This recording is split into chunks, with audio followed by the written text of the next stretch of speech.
The first story today is from a young man from Thanh Hoa.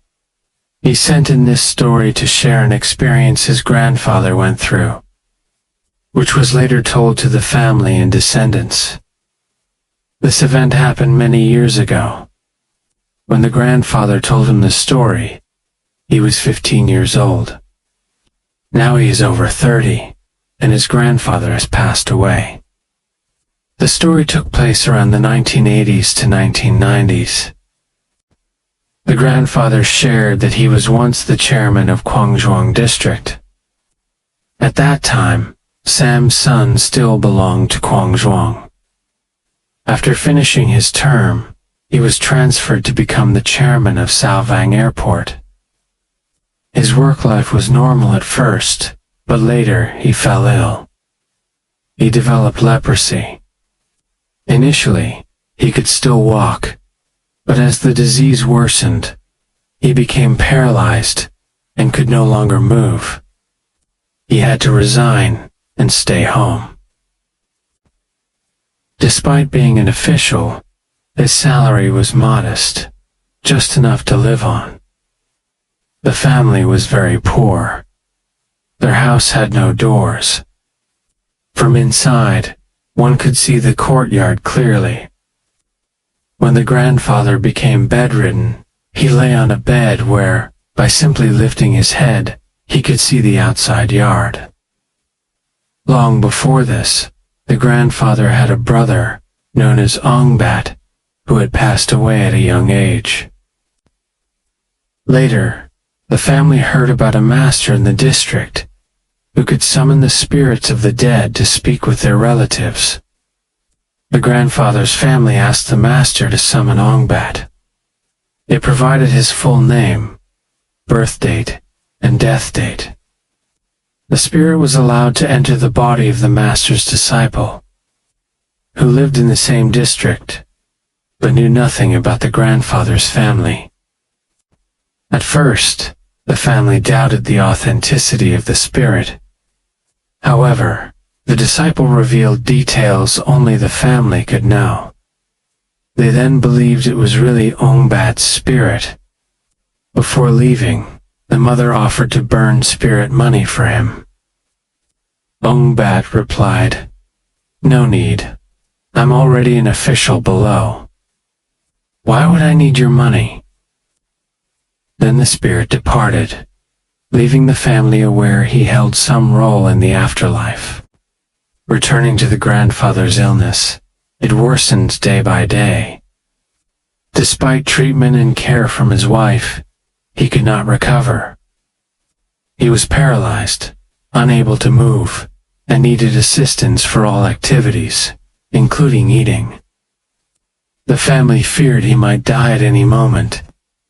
One night, while he was asleep, he suddenly saw his late brother standing by his bed. The brother said, "Tomorrow, the ghost soldiers will come for you. If you escape, you'll survive. If not, you will die." Then he turned and left. The grandfather awoke startled, pondering the warning all night. In the morning, he told his wife about it. She was extremely worried. To calm her, he said it must have been a dream caused by his illness. That day passed uneventfully. But that night, around 2 a.m., he heard loud noises outside, footsteps, horse neighs, and voices of many people. Startled, he tried to lift his head, but being paralyzed, he couldn't move his legs or sit up without help. Peering out, he saw many people dressed as old-time soldiers. There were horses, crowds, and a large palanquin with a person seated on it, like a high-ranking official.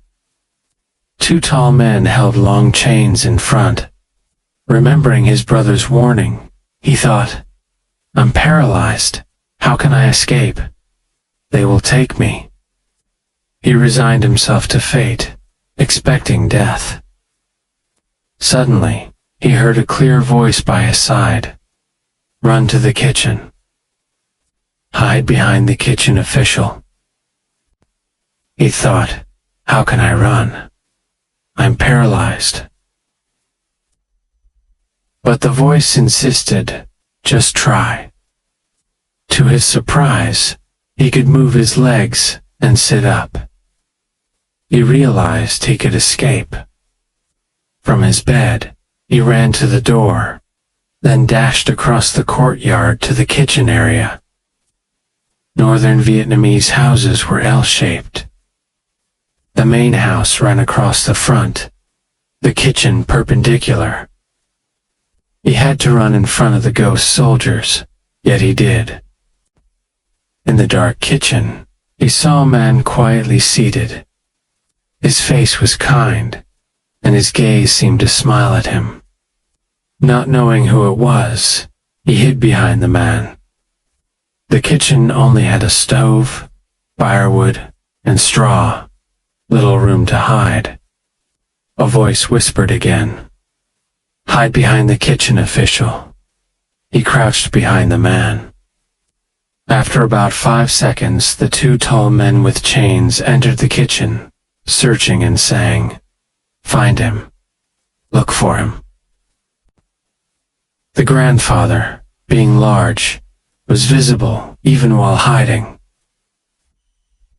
Yet the men did not capture him.